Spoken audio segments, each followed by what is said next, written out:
ഇപ്പോൾ ബ്ലൂ മോസ്കിൽ വന്നപ്പോൾ അവിടെ ഇത് പല സ്ഥലത്തും സംഭവിക്കുന്നത് തന്നെയാണ്. പലരും വീണു പോയിട്ടുള്ളതാണ്.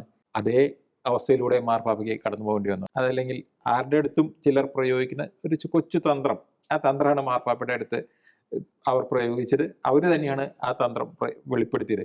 അവർ പറഞ്ഞ വാക്ക് ഇതാണ്, അതായത് ബ്ലൂ മോസ്ക് കാണിച്ചിട്ടാണ് പറയുന്നത്. കർത്താവിനെ പിശാച് വേറൊരു സ്ഥലത്ത് കൊണ്ടുപോയിട്ട് ചില ചോദ്യങ്ങൾ ചോദിക്കുന്ന അവസ്ഥയാണ്. അതായത് അന്ന് ഹാഗിയ സോഫിയ, നമ്മുടെ എല്ലാവരുടെയും വേദനയായ ഹാഗിയ സോഫിയ, ഇന്ന് മുസ്ലിം ആധിപത്യത്തിൽ മോസ്കാക്കി മാറ്റി വെച്ചിരിക്കുന്ന ഹാഗിയ സോഫിയ. ഈ ഹാഗിയ സോഫിയനേക്കാൾ വെല്ലുന്ന ഒരു മോസ്ക് ഉണ്ടാക്കണമെന്നുള്ള ഒട്ടോമൻ തുർക്കികളുടെ ആഗ്രഹപ്രകാരമാണ് ഈ ബ്ലൂ മോസ്ക് ഉണ്ടാകുന്നത്. അപ്പോൾ ഈ ബ്ലൂ മോസ്ക് മുഴുവൻ കാണിച്ചു കൊടുത്തുകൊണ്ട് മാർപ്പാപ്പയോട് അവർ പറയുന്ന കാര്യമാണ്, ഇത് ഞങ്ങളുടെ ഭവനമല്ല, ഇത് നിങ്ങളുടെയും ഭവനമല്ല, ആരുടെയും ഭവനമല്ല, ഇത് അള്ളാഹുവിൻ്റെ ഭവനമാണ്. ഈ അള്ളാഹുവിൻ്റെ ഭവനത്തിൽ നിങ്ങൾക്ക് ഇപ്പോൾ ആരാധിക്കാം. ഇത് ശരിക്കും ഇത് ഞാൻ കേൾക്കുമ്പോൾ എൻ്റെ മനസ്സിൽ യേശുവിനെ സാത്താൻ തന്നെ ആരാധിക്കേണ്ട കാര്യം പറഞ്ഞിരുന്ന അതേ ചിന്തകളാണ് കടന്നുപോയത്.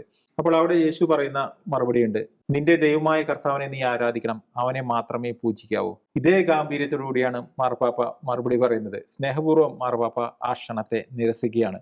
കർത്താവ് നിരസിച്ചതുപോലെ തന്നെ ആരാധിച്ചാൽ സർവവും നൽകുമെന്ന് പറഞ്ഞ പിശാചിന്റെ മുമ്പിൽ കർത്താവ് പറഞ്ഞ അതേ വാക്കുകൾ തന്നെയാണ് ഇവിടെ നമ്മൾ ഈ ബ്ലൂ മോസ്കിൽ നമ്മൾ കേട്ടത്.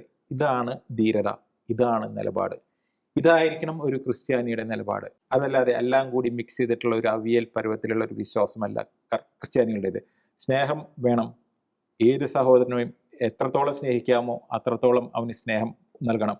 പക്ഷെ സ്നേഹവും വിശ്വാസവും തമ്മിൽ ഒരു കാരണവശാലും കൂട്ടിക്കുഴയ്ക്കരുത്.